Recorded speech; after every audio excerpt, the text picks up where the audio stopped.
boyfriend started watching Korean TikToks in March. By June, he'd stolen my dad's retirement money and disappeared to Korea to meet his online girlfriend. It started innocently. Oscar would scroll through Korean beauty videos while we watched Netflix. Then came the comments. Korean girls just take better care of themselves, he said, glancing at my old navy sweatpants and unwashed hair after my double shift. By April, his obsession exploded. He'd wake up at 6 a.m. scrolling Korean beauty hashtags. During dinner, he'd shove his phone in my face. See how she does her makeup? Natural, but put together. I started wearing more makeup to work. Bought a hair straightener, ordered Korean skincare products. Signed up for Planet Fitness when he said, Asian girls stay so petite. Nothing was enough. Oscar stopped sleeping in our bed in late April. Said I moved too much at night. He'd scroll until 3 a.m. while I lay awake, listening to that blue light humming. When I checked his phone, his liked videos were hundreds of Korean girls. His search history showed Korean restaurants, language apps, cultural sites. He was planning something. Then my dad called in early June. I've been saving money to surprise you both. Oscar's been helping me plan something special. Hope flickered. Maybe this explained his distance. He was planning a romantic surprise. June 15th, I woke up to an empty apartment. His clothes, toothbrush, everything gone. No note, no text. 18 calls straight to voicemail. I filed a missing person report. The police said adults can leave. 3 days later, his friend Jerry forwarded me a WhatsApp photo. Oscar at the airport, grinning, holding a boarding pass to Seoul, one way. When I called my dad, he broke down crying. I gave him $15,000,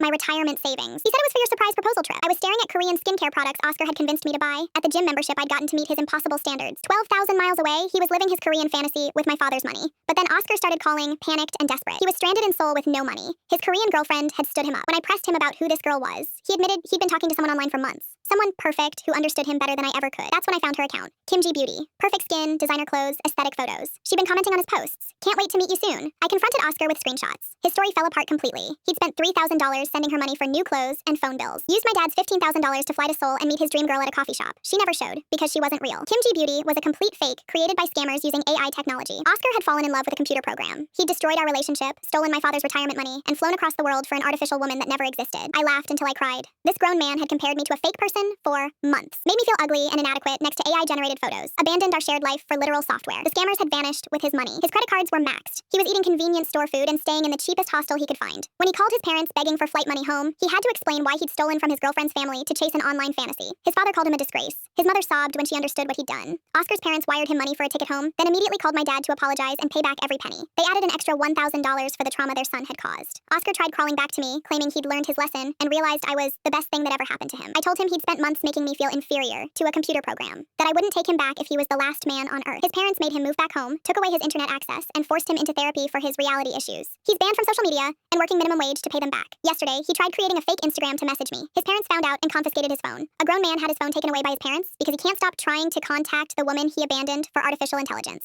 The beautiful irony? The AI girlfriend, who convinced him Korean women were superior to American women, was actually programmed by scammers to steal money from pathetic losers exactly like him. He got catfished by a computer and destroyed his entire life for pixels on a screen.